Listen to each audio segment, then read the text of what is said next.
Social media, WhatsApp, மெயினாக வந்து Instagram தான் நம்பர் 1 இப்போ எனக்கு தெரிஞ்ச வரைக்கும்.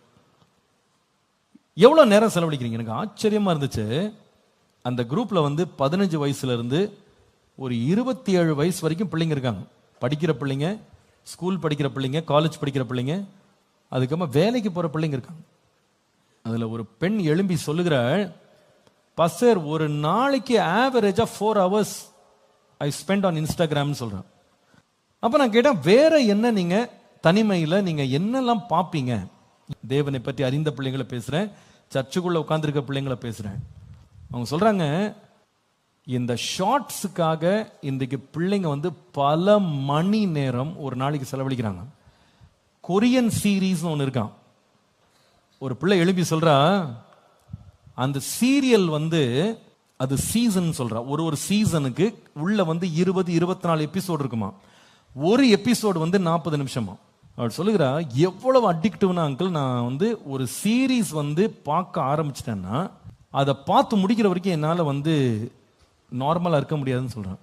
நான் வந்து ஸ்கூலுக்கு போகணுன்னா வந்துட்டு புக்கை வச்சுருப்பேன், அதுக்குள்ளே மொபைலை வச்சுட்டு அந்த ஒரு சீரீஸ் 40 நிமிஷம் அப்படியே பார்த்துருவேன்.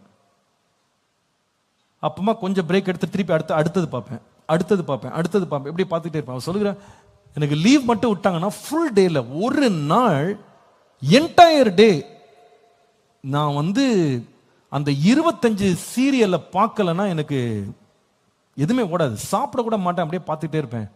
நான் கேட்டேன், அந்த கொரியன் லாங்குவேஜ் உங்களுக்கு எப்படி புரியுதுன்னு கேட்டேன். கொரியன் எப்படி? அவங்க சொல்றாங்க, கொரியன் புரிய வேண்டிய அவசியம் இல்லை, கீழே சப்டைட்டில் வச்சிருக்காங்களா, சப்டைட்டில் அதை வாசித்துட்டே இருக்காங்களாம். ஒவ்வொரு வரியையும் இங்கிலீஷ்ல போடுறாங்களா, அதை வாஸ்து. அப்ப அர்த்தம் என்னன்னா, கண்ணை வந்து ஒரு நிமிஷம் கூட ஸ்கிரீனை விட்டு அவங்க விளக்கவே முடியாது. ஒரு நிமிஷம் விட்டான்னா அவனுக்கு புரியும், ஒண்ணுமே தெரியாது, அந்த லாங்குவேஜ் அவனுக்கு புரியாது. So he has to be glued to the screen. அப்ப நான் சும்மா கேட்டேன், அதுல கதை எப்படி இருக்கும்னு கேட்டேன். அந்த பிள்ளைங்க அத்தனை பேர் எழுதுறாங்க. அந்த பையன் சொல்றான், சார் இங்க வேணாம் சார், கண்களின் இச்சையை தூண்டி ஒரு நாள் முழுக்க ஒருத்தனை அடிமையா உட்கார வச்சிருக்கு பார்த்தீங்களா, இது எங்க வந்துச்சு தெரியுமாங்க? தனிமை.